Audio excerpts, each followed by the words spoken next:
Our Region's Business is sponsored by PNC for the Achiever in You. Welcome to Our Region's Business with your host, Bill Flanagan. Today on Our Region's Business, we're on the road in the nation's capital, traveling here to Washington, D.C. with the new chair and president of the Greater Pittsburgh Chamber of Commerce. The Chamber makes an annual visit to Capitol Hill to make the case for federal policies that can improve the competitiveness of our region. And this year, among the top priorities are transportation, energy and manufacturing policy, as well as trade. And in fact, this year the stakes may be higher than usual because a number of those issues are coming to a head here on Capitol Hill. More about those issues in a minute, but first we're going to check in with the new leadership of the Greater Pittsburgh Chamber of Commerce. Laura Ellsworth, the chair, partner in charge of Jones Day, good to see you. Matt Smith, the new president, former Pennsylvania senator, great to have you here. Here we are on a street corner in Washington, D.C., talking about issues in our region around Pittsburgh. Does this make sense to be here? Absolutely, because what happens in Washington, D.C. profoundly impacts the companies and businesses back in Pennsylvania, so it's a conversation we have to be having. Well, you know, the Chamber's been coming down here for years, but is there sort of a new sense of urgency right now on some of these issues that you're here to talk about? Well, and very rarely have federal issues had such an impact on Western Pennsylvania. And we're down here advocating on behalf of the business community in the region of Western Pennsylvania on a host of issues, most specifically our transportation needs and the need for federal investment in transportation, as well as developing thoughtful and smart energy policy at the national level that certainly has a very acute impact on Western Pennsylvania. You know, we had some time earlier to talk with a couple of the lawmakers about some of those issues. Let's hear what they had to say.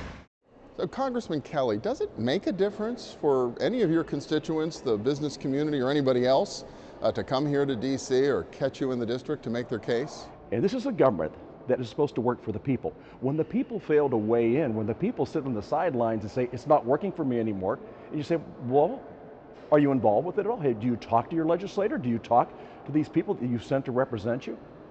They said, no. I said, you need to do that. You need to talk with us. You need to let us know. In the 21 years I've been here, I've never seen so much gridlock as we've had these past few years. It used to be that you had negotiations, and in divided government, no one party gets everything they want. You negotiate, you get some of what you want, and the other party gets some of what they want, but in the end, you pass a budget, you pass a bill, and you move the country forward a little bit.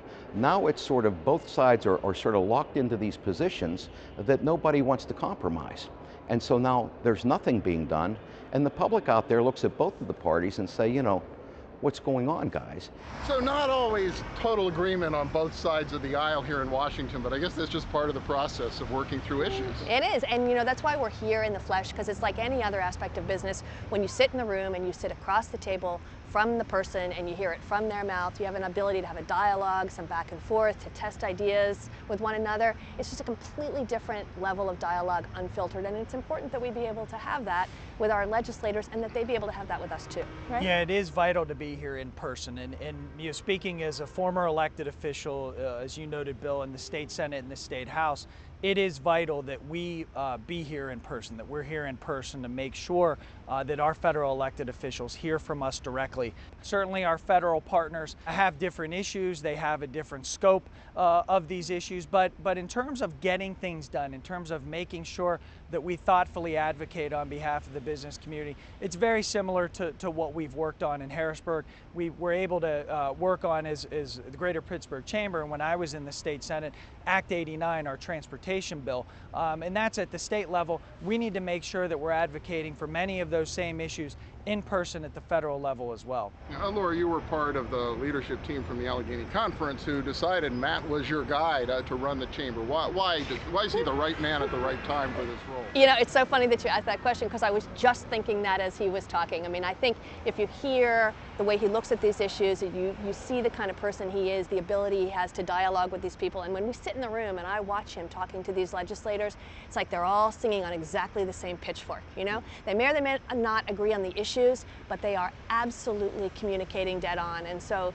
it's one of the reasons we are incredibly, incredibly blessed to have somebody like him in this role. It has just been spectacular, and I think this whole new renewal of a federal legislative approach is in large part because he's spearheading it for us, and it's just one illustration of how lucky we are to have somebody like him in this role.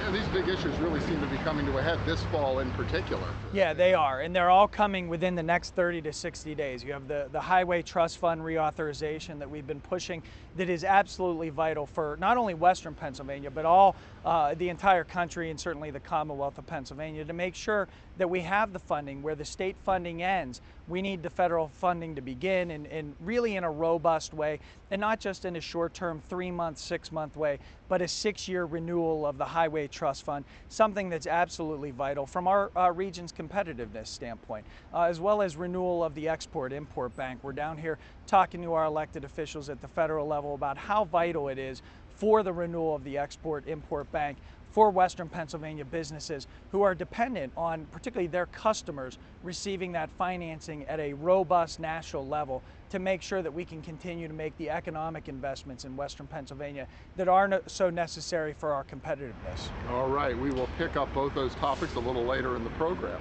The other issue is energy, and I don't know if you're going to talk energy later, but one of the things we spent a lot of time talking about today is what the federal government and what the role of the federal government is in the development of the energy resource in the Marcellus.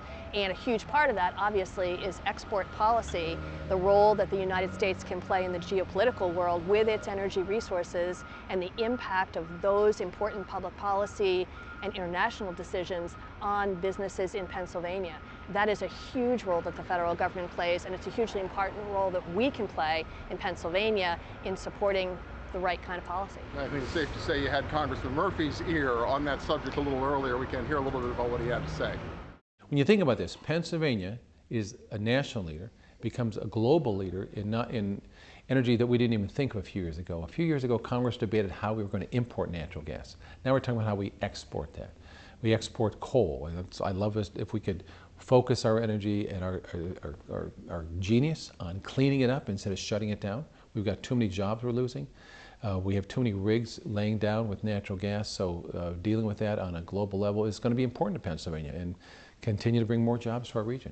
All right, a lot of big subjects, a lot of work to do here on the Hill. Laura Ellsworth, Chair of the Greater Pittsburgh Chamber of Commerce, Matt Smith, the new president, thank you both so much. Thank you. Great to be with you. Thank you so much. Next up, we'll dig a little deeper onto transportation funding and what's at stake if Congress can't come up with a long-term strategy to pay for it. Stay with us.